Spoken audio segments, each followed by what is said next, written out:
Hi, I'm Betsy Brooks, and this is my project on Yuppie culture. So, I'm going to give you a little background on Yuppie culture. It was only around in the decade of the 80s. After that, it kind of just went away, or the term did at least. And what a Yuppie is a young urban professional. So, someone who's young, in their 20-somethings or 30-somethings, and they're working in the city and making a lot of money.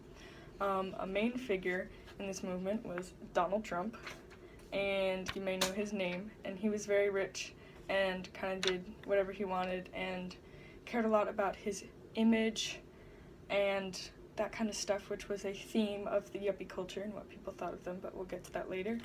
And it was such a major thing that there was even a show about it called 30-somethings, and yeah, that was a thing. And overall, people didn't really like the Yuppies. As you can see from the question that I asked my interviewees here next, is what do people think of the Yuppies, and you can check out their society's view towards Yuppies. I don't think it was a good view towards, I don't know. It was sort of, I think people mocked Yuppies. There was a lot of mocking of Yuppies.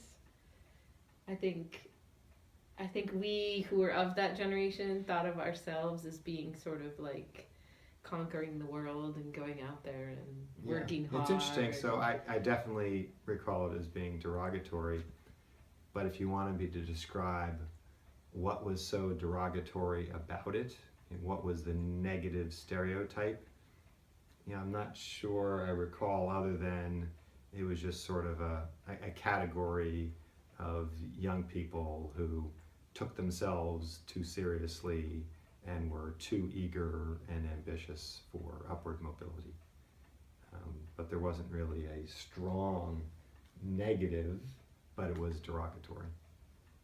I think the derogatory part of it was people viewed them as people who were only thinking about wealth and status. Yeah. And not caring about really anything else. Yeah.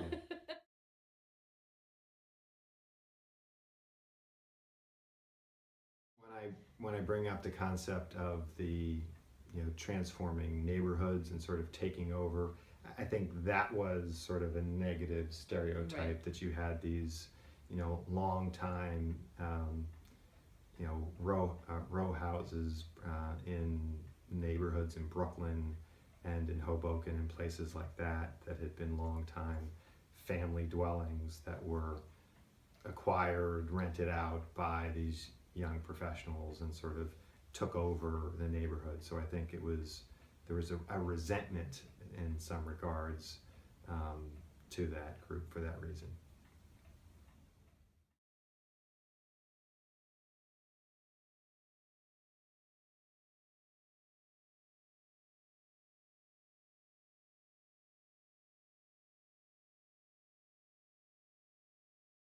Traditionally in the past, the woman had maybe worked for a little bit and then quit to stay home with the kids and never worked again.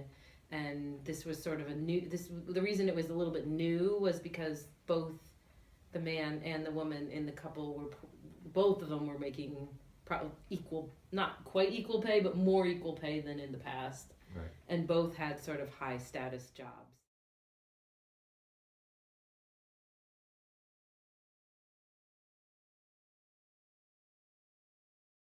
Well, I would say, let's see, in our training group, there was one whose uncle was the chairman of the bank. Right. There was one who was a trust fund baby, which means he never really even had to work at all, ever, if he didn't want to.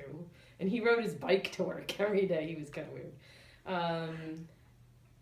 What was Camille's background? John Woolley was also related to somebody who worked for the bank.